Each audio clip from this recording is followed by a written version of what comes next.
नमस्तस्मै भगवते कैलासाचलवासिने नमो ब्रह्मेन्द्ररूपाय मृत्युनाशं करोतु मे त्र्यम्बकाय नमस्तुभ्यं पञ्चस्याय नमो नमः नमो दूर्दण्डचापाय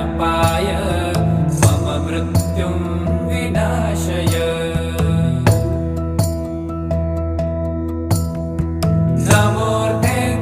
नमोऽर्धेन्दुस्वरूपाय नमो दिग्वसनाय च